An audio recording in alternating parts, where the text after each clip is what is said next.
নিঃস্ব অবস্থায় কি দোয়া করতে পারেন একজন মানুষ, এই দোয়াটা শিখে নেন, ইনশাআল্লাহ আপনার জীবনের সমস্ত সংকট কেটে যাবে। আমি নিজেও এই দোয়াটা বেশি বেশি করার চেষ্টা করি। দোয়াটা হচ্ছে, মুসা আলাইহিস সালাম একটা গাছের নিচে হেলান দিয়ে বসলেন, বসে দেখলেন দুজন মেয়ে দাঁড়িয়ে আছে দূরে, পানি নিতে পারছে না, লোকজন পানি নিয়ে যাচ্ছে, ওরা দাঁড়িয়ে আছে বেচারি। মুসা আলাইহিস সালাম গিয়ে বললেন, কি সমস্যা আপনাদের? এটা নিয়ে আপনারা আবার মেয়েদের সাথে কথা বলার চেষ্টা করেন, ঠিক আছে? তো মাহারাম গায়রা মাহারাম মেনে চলেন। তারা বললেন যে আমাদের বাবা অনেক বৃদ্ধ মানুষ, আমরা পানি নিতে পারি না যতক্ষণ না আমাদের কম পানি নিয়ে চলে যায়।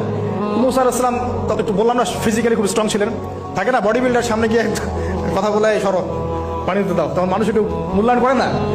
তো মুসা আলাইহিস সালাম এভাবে পানি নিয়ে দিলেন এবং বাছুরদেরকে পানি পান করালেন, করিয়ে গাছের নিচে এসে বসে আছেন।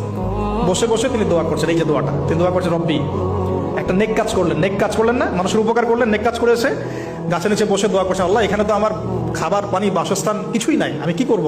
রব্বি ইন্নী লিমা আনজালতা ইলাইয়া মিন খায়রিন ফাকির, রব্বি ইন্নী লিমা আনজালতা ইলাইয়া মিন খায়রিন ফাকির। আবার বলেন, রব্বি ইন্নী লিমা আনজালতা ইলাইয়া মিন খায়রিন ফাকির। অর্থ হচ্ছে, হে আল্লাহ, তুমি তোমার পক্ষ থেকে আমার উপরে যে নিয়ামতগুলো দিবে, আমি এর জন্য ফকির হয়ে বসে আছি। আল্লাহ অর্থ বুঝে পড়বেন ভাই, নামাজ রোজা হজ জাকাত যাই করেন আল্লাহর ওয়াস্তে অর্থ বুঝে পড়বেন।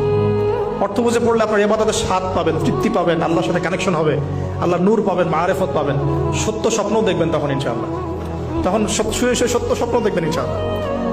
আল্লাহ পাক তৌফিক দান করে দেন।